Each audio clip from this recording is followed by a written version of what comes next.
Hey, Deep here. Let's talk about all the money that's vanishing from Ethereum. This one will take 3 minutes, so hit the timer. One of the biggest problems with Ethereum is how the gas fees would always fluctuate very wildly because they're based on an auction system. Anyone can bid super high amount to get to the front of the line. So if you just sent in your transaction and I send mine in after yours and I bid really high, you cannot change your bid, so you just be waiting for a long amount of time for all the high bidders to get done with their transaction so that yours could get some attention. That's not ideal. EIP-1559 is an improvement proposal that aims to address this in the favor of all Ethereum users.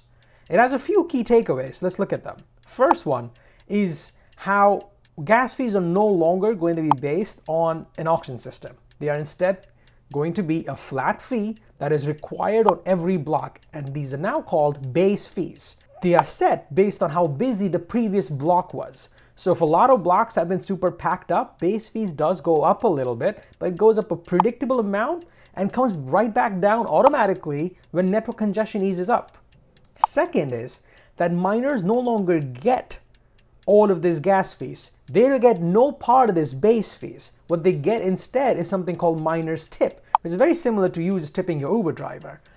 This is something that you can include on every transaction as a way to incentivize the miners to pick your transaction first. You must be thinking, well, Deep, that's very similar to what we have right now. Yes, with a key difference. Miner's tip is entirely optional. You could send in your transaction with just the base fees and no miner's tip, and your transaction would still be processed in due time, but it will be processed. Now, the third takeaway is, I believe, the most crucial. Let's go back to base fees for a second. Because it's required on every transaction, collectively that's a lot of money. If you gave this money to any single group of people or users or companies, they could wield a lot of power and influence on the network, which is the opposite of being decentralized, right? That can also incentivize scams and things of that sort. To prevent that from happening, the proposal says let's burn them all. Let's burn them all. Watch one of my videos to understand what burning does. Essentially, no one gets to have it. So every time you pay any cent in base fees, that's burnt away. What that does is something really cool.